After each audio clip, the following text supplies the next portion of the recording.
बुलढाणा जिल्ह्यामध्ये देवीची विसर्जन मिरवणूक सुरू होती आणि त्या मिरवणुकीमध्येच दगडफेक झालेली आहे। बावनवीर या गावामध्ये मिरवणुकीवेळी 2 गटात राडा झाला आणि मग या राड्याचं रूपांतर दगडफेकीमध्ये झालेलं आहे। 20 ते 25 लोक यात जखमी झालेले आहेत। पोलिसांकडून मग गावात संचारबंदी लागू करावी लागलेली आहे। सध्या शहरात तणावपूर्ण शांतता आहे आणि पोलिसांचा मोठा बंदोबस्त गावात तैनात करण्यात आलाय। दगडफेकीचा व्हिडिओ न्यूज 18 लोकमतवर आपण बघता आहात। शांतताप्रिय गावात अनुचित प्रकार घडल्याने नागरिकांनी थोडी नाराजी नोंदवलेली आहे।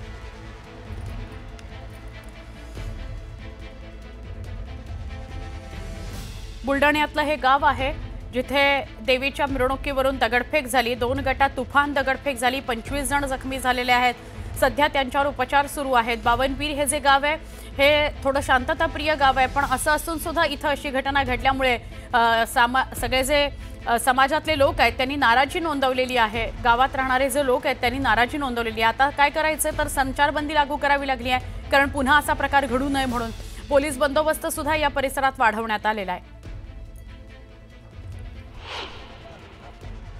बुलढाणा जिल्ह्याच्या बावनवीर या गावामध्ये 2 गटामध्ये मोठा राडा आपल्याला पाहायला मिळालेला आहे। आता मी बावनवीर या गावामध्ये आहे आणि आपण देखील परिस्थिती बघू शकता की हेच ते गाव आहे ज्या गावामध्ये रात्री दरम्यान माता जगदंबेच्या विसर्जनाची मिरवणूक या ठिकाणी निघाली होती आणि या मिरवणुकी दरम्यान अचानक काही समाजकंटकांनी दगडफेक केल्या असल्याचं या ठिकाणी बोलल्या जाते। त्यामधूनच मोठा उद्रेक जो आहे तो या ठिकाणी पाहायला मिळालेला होता। 2 गट अमोरासमोर आले होते आणि त्याचा इम्पॅक्ट जो आहे तो अतिशय या ठिकाणी धडकी भरवणारा असल्याचं आपल्याला पाहायला मिळत होतं। याच मार्गाने माता जगदंबेची मिरवणूक येत होती आणि रात्री दरम्यान त्या मिरवणुकीवर दगडफेक झाली आणि चित्र देखील आपण या ठिकाणी बघू शकता की त्याच्यानंतर आता पोलिसांनी या ठिकाणी घटनेचं गांभीर्य पाहता कडेकोट असा बंदोबस्त या ठिकाणी लावलेला आहे। त्याचबरोबर जर बघितलं तर संचारबंदी देखील या ठिकाणी लावण्यात आलेली आहे।